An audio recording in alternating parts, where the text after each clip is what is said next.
We are back. Sam Seder on the Majority Report on the phone. It's a pleasure to welcome back to the program the writer at large at New York Magazine, author of All the Single Ladies, and now the equally as New York Times bestselling Good and Mad, The Revolutionary Power of Women's Anger. Rebecca Traister, welcome to the program, Rebecca.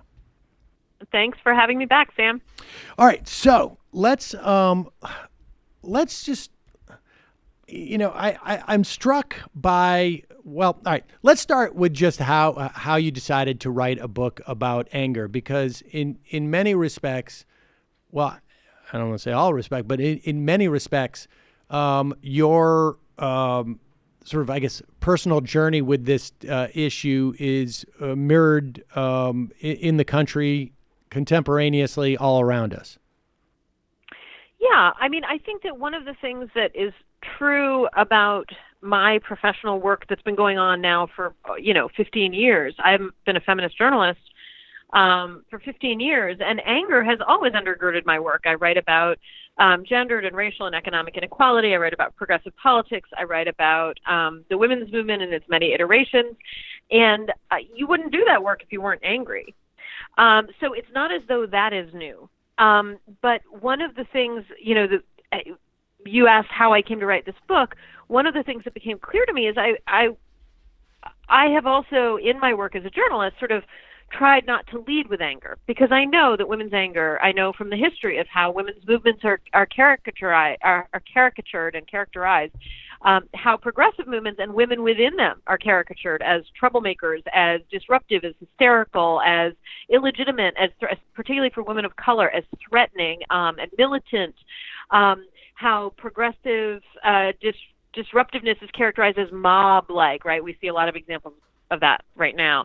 And because of all that, all those messages that in fact have been internalized over my, 43 years on this earth, I have taken care to not make anger my, the primary register with which I express myself. I have taken care in my writing to sort of make anger easier, my anger, the anger that necessarily undergirds the kind of work that I do, more palatable, to be funny and lighthearted and cheeky and ironic. And I haven't wanted to look too hard at either the anger that I cover. I haven't wanted to portray some of the people and figures that I cover as angry, or present myself as angry, because I know that for women and for lots of kinds of marginalized, vulnerable people, anger becomes a liability. Anger undermines your message.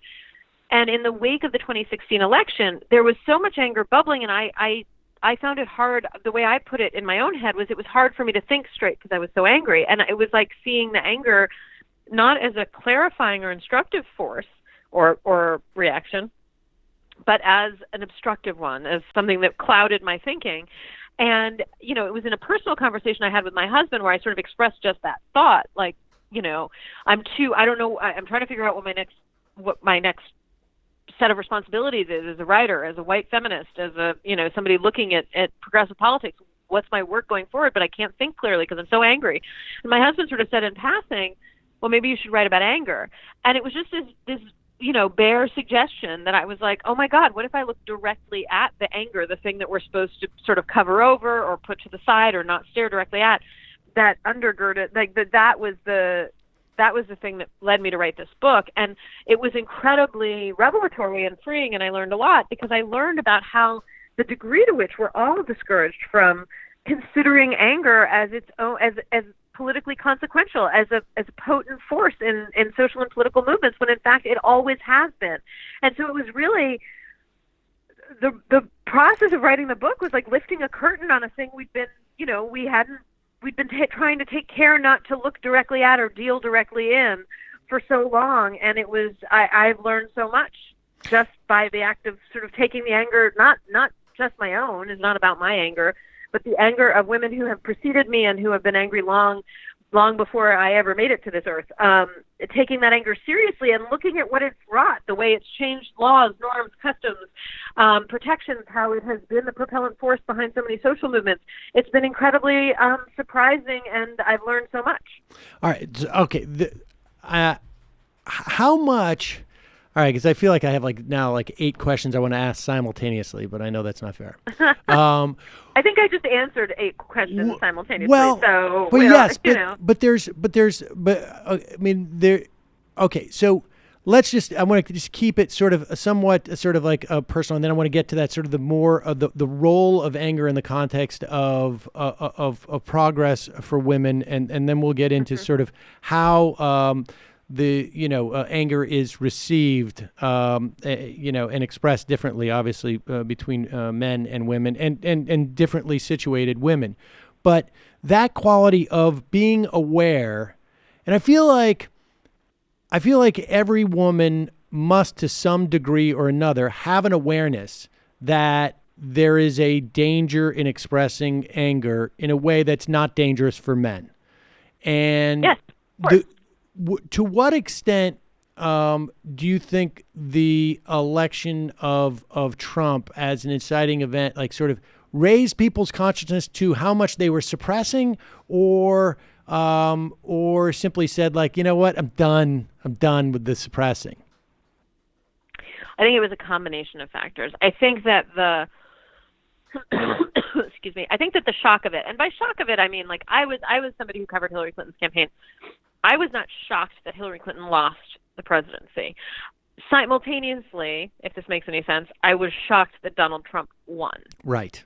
Shocked into almost a point of paralysis, like the reality settling in of the fact I was not surprised that Hillary Clinton didn't win, but the fact that the man who did win is the president was it was a shock to the system, right? And I think I'm not alone in those things, even though it seems like they don't make sense. Well, the idea is that he should have been disqualified because of who he was in some way. Obviously, there's no official to step in and say, you're disqualified, but the country should have disqualified the guy regardless of any of the shortcomings that Clinton may have had as a candidate. Right. So there are 2 things. Well, there are a million things, but a couple things stand out about what happened in the wake of that election. One is that it was such a shock for so many people. And there were, I cover women in politics. I wrote about Hillary Clinton for a long time. That, to some degree, explains why I wasn't surprised that she lost, right? Yeah. For a lot of people who don't, who aren't looking at the history of women in politics, who aren't looking closely at Hillary Clinton and her campaign in the way that I was for really almost a decade, I think that her loss was a shock. There was the expectation, and in part, this ties to the next thing I'm going to say. It's born out of a pernicious set of lies that Americans like to tell themselves all the time throughout our history, which is that the inequities on which this country was built have been rectified.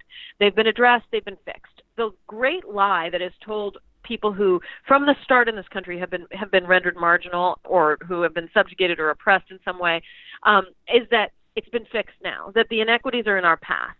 And we saw an example of that during the Obama administration, when the notion that Barack Obama had been elected president somehow supplied this and grounded a myth that racism was a thing of our past, when in fact we know that of course it's not. I mean, of course it's not. But there was a way in which you could say, well, look, a black man is president, like how, anything is possible. This is not racism. We solved it. The civil rights movement solved it. The abolition movement solved it.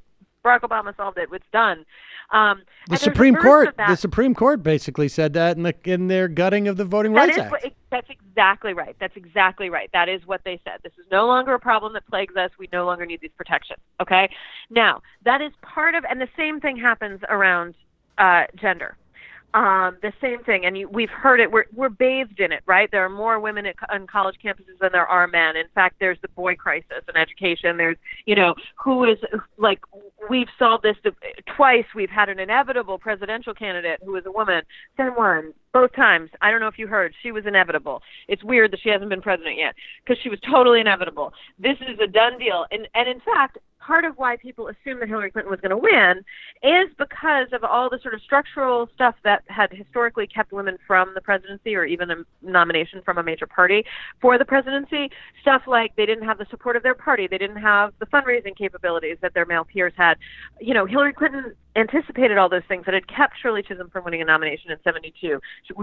Shirley Chisholm, who had neither the full-throated support of her white feminist allies in the movement, her activists, allies, or the Congressional Black Caucus, her colleagues in the House of Representatives.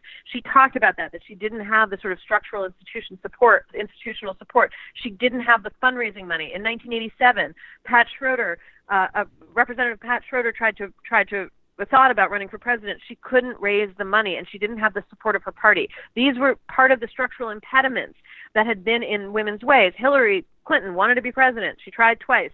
She knew what the impediments were. She gamed the system. She's like, I'm going to do this. I'm going to get the support of my party, and I'm going to get the fundraising money. Well, that made her appear to be part of the establishment, which she is. It's not just an appearance.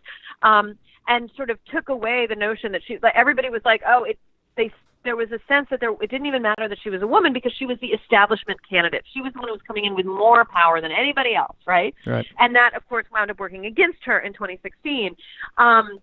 But all of that is founded, all the beliefs to be able to say that a woman candidate for president is inevitable. And people did say this about Hillary in 2008, and they said it again in 2016.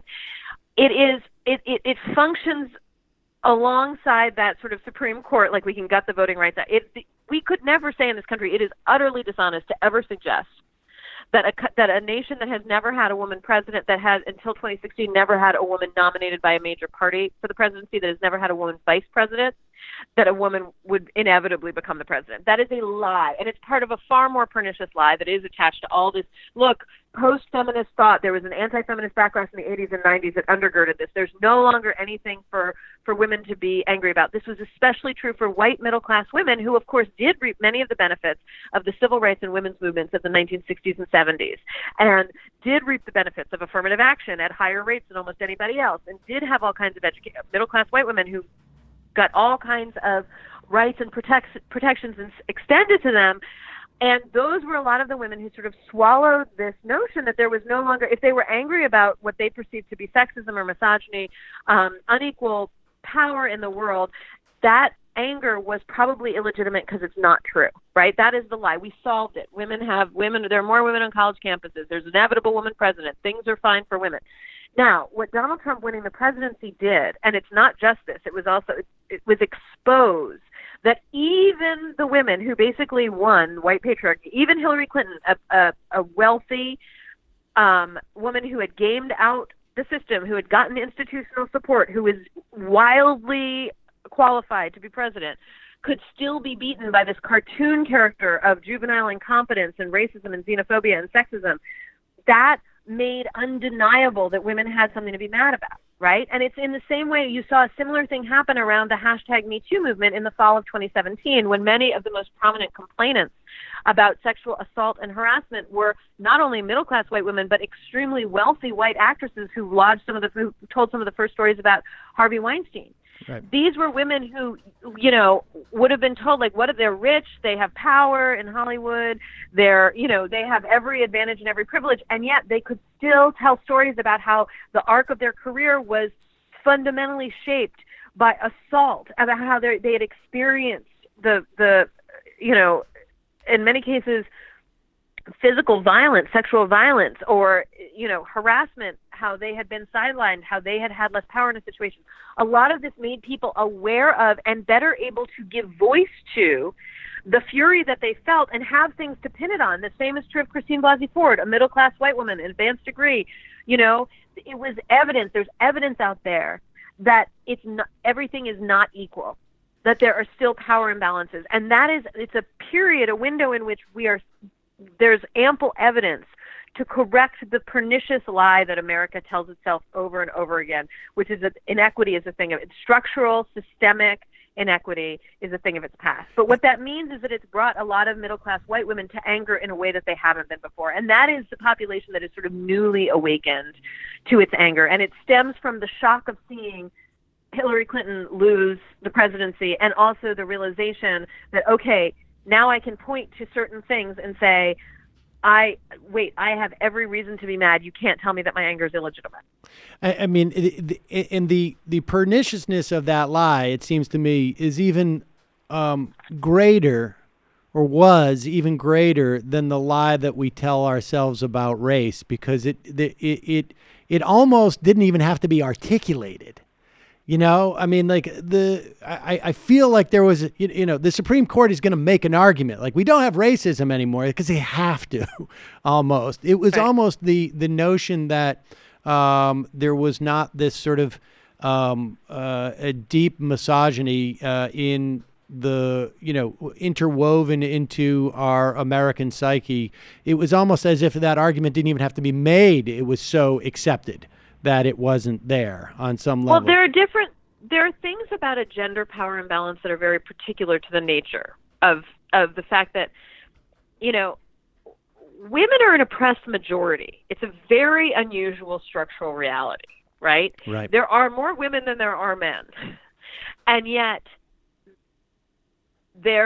women are subjugated and oppressed and offered less economically, socially, sexually, professionally, in the public sphere.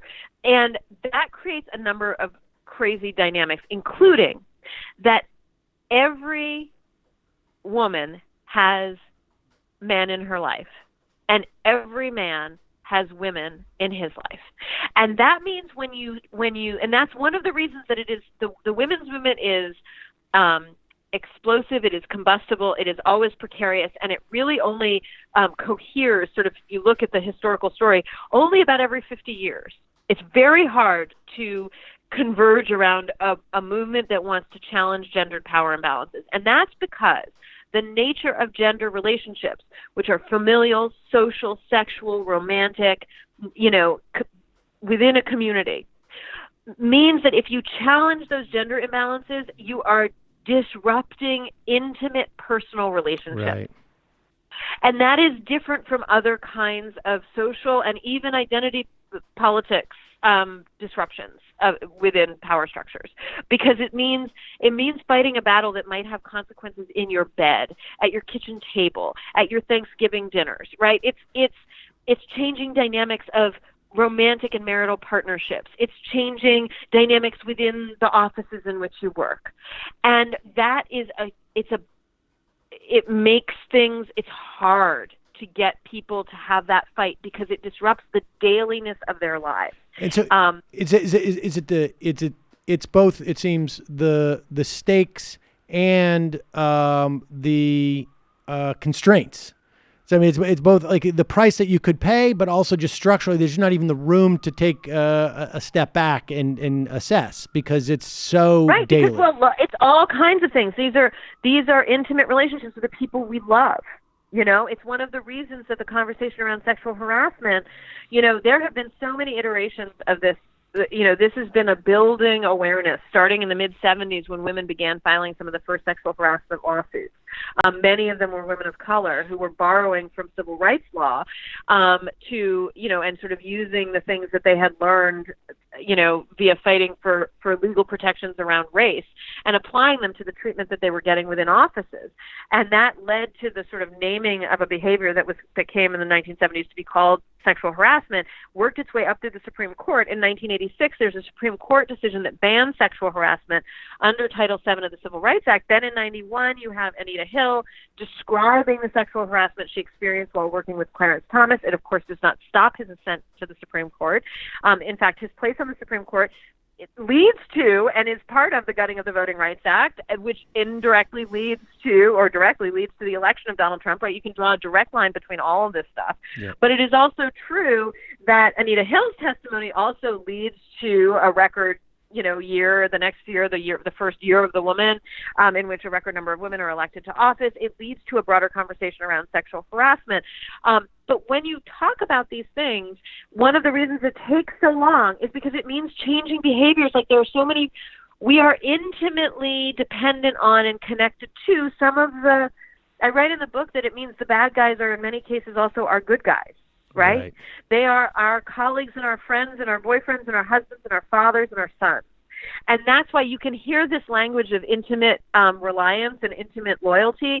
For example, in the pushback against after the Kavanaugh hearings, when you heard so many women deployed actually on behalf of white patriarchal power saying, well, our sons are vulnerable.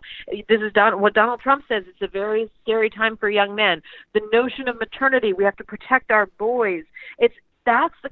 Those are the kinds of relationships that are thrown into disarray when you have a mass conversation and desire to revise the rules of a game that a lot of people are deep into their lives having already played. Right. And so, that makes these things really complicated, because if you change the rules mid-game, some people who you love and who you're attached to, who you're dependent on, either whether it's emotionally or economically, because they're the breadwinners or they're your bosses or they're your mentor who gave you and they may have behaved in ways that you can intellectually acknowledge are bad, but there are real perils and costs, emotional, professional, and political, to saying, look, you violated these rules that we're now going to be enforcing, and you've got to face repercussion for them. These are complicated challenges to make, because there are costs that wind up being personal. The disruption of marriages. I write in my book about how some of the women's activism that we've seen erupt over the past 2 years, women who'd previously not been politically active, who'd been perhaps voted Democrat, but mostly had been kind of sleepwalking, kind of, passive in their political investments, and are now devoting their every hour to activism, to electing candidates, to participating in teacher strikes and labor disputes. Those women often, they're talking increasingly about their marriages ending, about divorce, because the terms in which they'd entered their marriage, had changed. They were now different people. They want different things from their partnerships and from the way that they organize their lives, and marriages are ending. And we know that was used against the second wave women's movement, because it did change assumptions about who was permitted what kinds of opportunities and who should have what kind of power within our most intimate relationships. And the divorce rate spiked in the 1970s. All right. And anti-feminists used it against them and say, look, feminists hate marriage. They ended all these marriages in the 70s. These are really complicated changes to try to make. Because, and like you say, it's on both ends. I mean, Brett Kavanaugh was up there. He was very angry because he was raised in such a way that I was allowed to do that as a kid. And that was the agreement that I made when I got born, that I will, as long as I keep it back in the, in college and maybe, my youthful indiscretions, then I could go on and do this, and I get a gimme. And you're trying to change. I like beer. Right. I like beer, and you're telling me that I'm not allowed to be angry in my love of beer? Right. Yes. I mean, it's that was but it was the that's kind of code. That was kind of right, because he wasn't copying to the thing he was actually being accused of, which is assault of a woman. But he was. That's a great. I mean, in fact, the beer thing. And the sort of defense of a certain kind of social life that he had, that we know is quite closely connected to the kinds of allegations that were made against him. It was a sort of like, this is how I live my life, and I had my calendars like my dad, and I love beer, and I Squee or whatever his name was, right? Like there was a sense that we all, when we go to this course, we all know this is the rule. We all get the mulligan. And you're telling me that the mulligan doesn't count anymore. And that mulligan, of course, was built upon the oppression and suppression and the physical violence against women. And he felt like, well, but I didn't do it since then, theoretically, and that type of probably. Right. I mean, I'm giving maybe the benefit of the doubt, but all right. So I want to just circle back though, because this was